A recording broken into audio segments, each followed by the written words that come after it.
Thank you so much for joining us this morning at the Restore the Vote Minnesota press conference. I'm Sarah Walker, and I'm here on behalf of the Minnesota Second Chance Coalition, who's one of the over 50 organizations who have joined the Restore the Vote coalition. I have only been able to vote once in my lifetime. As a young black man in America, I got into trouble and tried to defend myself the only way I saw fit. I felt there was nowhere for me to run for protection. I paid the price and took responsibility for my actions. But now, even though I've been on probation since 2006, I will not be able to vote until 2026. People who break the law and who are sentenced to prison deserve to go to prison. But when they get out, they began a step forward to having their citizenship re-earned and reestablished. And the right to vote is a critical one.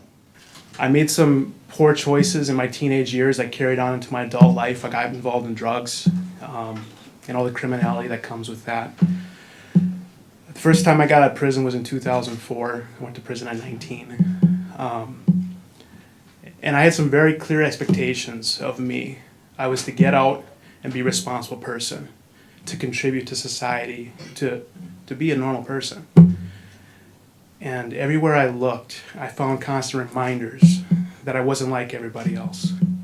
I had a hard time finding a place to live. I had a hard time finding a place to work. I couldn't vote. I was unable to be that example my parents were to me, to my own children. And I pastor many of those offenders that's affected by this perpetual punishment that continues to happen.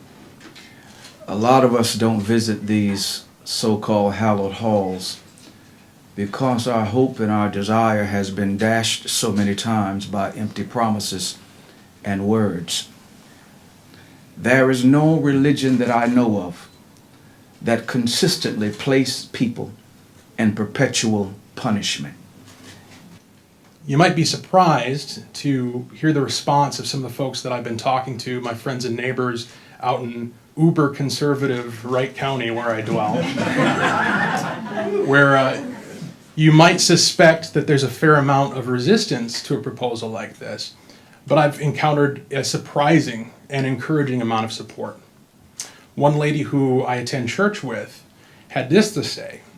She said, "The status quo wouldn't be such a problem if it wasn't for the fact that there's so many crimes on the books that shouldn't be crimes." I thought that was kind of a quintessential libertarian response to this proposal. Another gentleman who I serve with on the board of the Republican Party of Wright County had this to say. He said, "If we can't trust people to vote, what are we doing releasing them into the community?"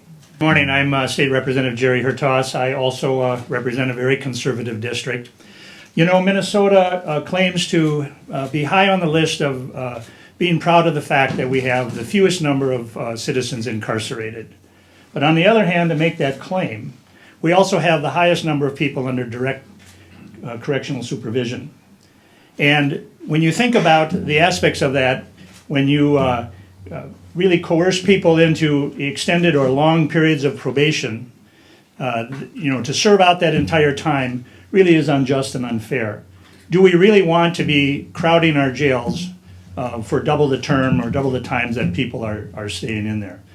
If you're able to be released on your own recognizance out in the community, you certainly should be eligible to vote. I believe that voting is a right, not a privilege, and I don't understand why we try and integrate people back into society while restricting their ability to participate. It doesn't make any sense to me, and I'm very proud to be part of this. And I think it's exciting for folks out in the public to understand that Republicans and Democrats do work together. Liberals and conservatives do work together. And this is one of those bills that is right for Minnesota. It not only restores the right to vote of those individuals who are disenfranchised, but it also improves public safety at the same time. I lost my right to vote in 1976. And at the time, I thought the only way I would ever get the right to vote was to apply for a pardon from the state of Minnesota. And I did, and I got it. There are still a lot of individuals out there that do have records that are off supervision, that are walking around and are thinking like I thought, that I never had my right to vote. So I think that this is something that's really, really critical, not only for those individuals currently under supervision, but for those individuals that have made mistakes in the past and have moved their lives forward. This represents the cross-section of people who are working hard in order to make sure that we give other Minnesotans a second chance. And how do we do that? We do that by making sure that they have a right to vote and help make decisions.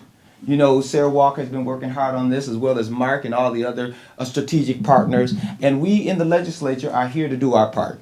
We are here to make sure that we put forth some legislation that says not only to the individuals who have maybe made a bad choice early on in their career, but hey, we are here for you to have an opportunity and improve your quality of life, right? Because that's what it's really about, is improving our quality of life. So